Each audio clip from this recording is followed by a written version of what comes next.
pwede raw pong ma magkaroon ng kaso si Pangulong Duterte at si Congressman Alvarez sa panawagan pong separation, no, ng Mindanao sa Pilipinas, kasong kriminal, sedition particular. Pwede rin yun, napakaingat po ni Pangulong Duterte dyan at ni Congressman Alvarez, no. Yung sinasabi po, ito po, Representative Jordan Jesus, Governor ni Xavier Jesus, XJ Romualdo, no. Ayon po sa kanila, yung governor pala ay anak nito ni Congressman. Parehong taga Camiguin, no? Ayon po rito kay Congressman Romualdo, pwede raw po believe that the former President Rodrigo Duterte and Davao del Norte 1st District Representative Pantaleon Alvarez could be held criminally liable for sedition for their contentious and divisive succession movement. So titignan po natin yan, no? Kaya nga po, medyo mga legal po dapat dito nag-uusap, no? Kung po pwede, yan dapat yung dinidiscuss nito mga attorney vloggers natin, no? Kung matatawag po bang sedition yung panawagan ni Pangulong Duterte at saka nito ni Congressman Alvarez. Kasi po, alam ko, illegal po nila. Sabi nila, illegal daw nila yung trabaho, no? Possibly, yung pirmahan po ng mga tao.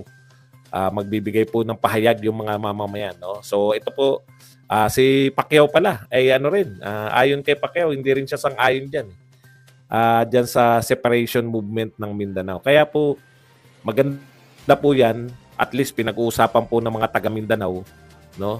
So, mga taga-Mindanao po, ang dapat mag-usap-usap dyan kung gusto po nila o hindi. Kung ano po yung kinakailangan nila.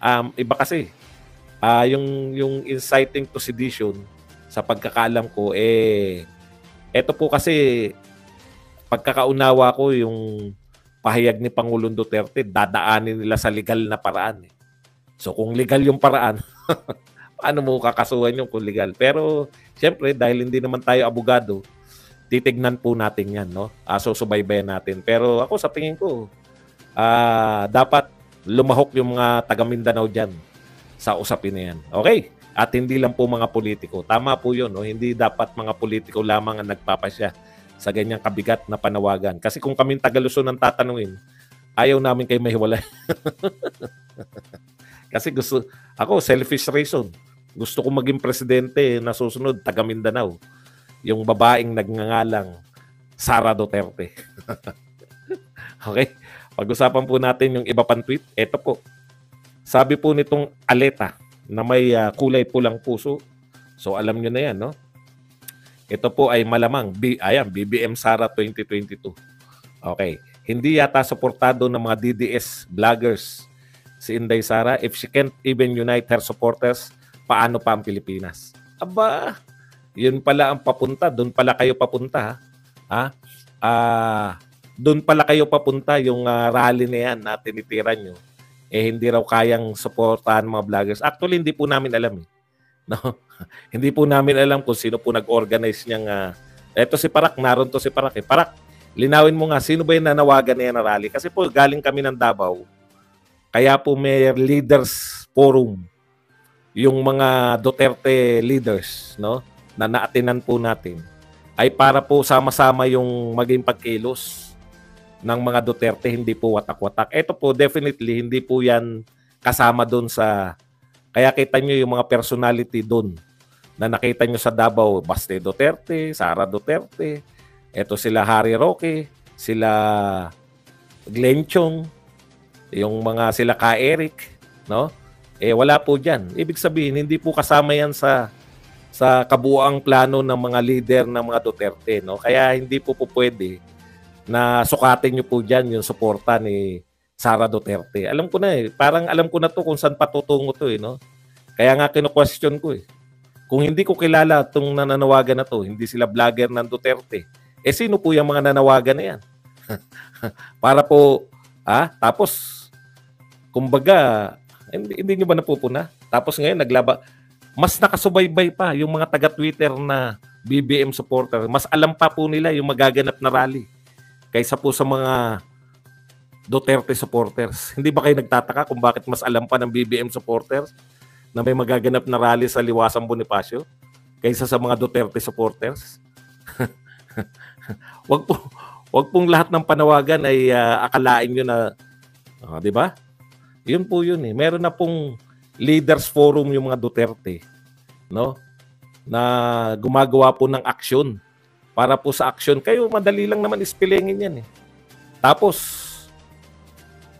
pagka, anong tawag yan? Pagka, nung konti lang yung dumalo, sino po yung mga nag-report agad, nakabandera agad?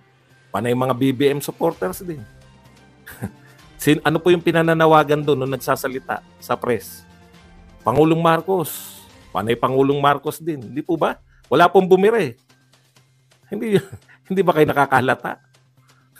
Hindi ko po alam kung ano po yung purpose nung panawagan na yan po ay labas, no? Doon po sa mga leaders ni Sara Duterte. Yan po ang matitiyak natin. Kasi wala po ni isa. Nakita nyo naman, naroon ba si Baste? Naroon ba si Sara? Naroon ba kahit si Vivian Velez? Harry Roque? Kaya hindi po yan ang sukatan. Hindi po yan mga leader eh. Kung yan po ay mga Sara Duterte supporter, siguro out of frustration nila, nanawagan po sila. Di ba? Kusa po nila yan. Hindi po kasama yung mga vlogger. Huwag niyo pong sabihin na hindi suportado ng mga vlogger si Sara Duterte. Okay, ito naman po, tweet naman po ni Ramon Tulfo. Ito yung pinakakuya. Si Ramon. Paminsan-minsan eh.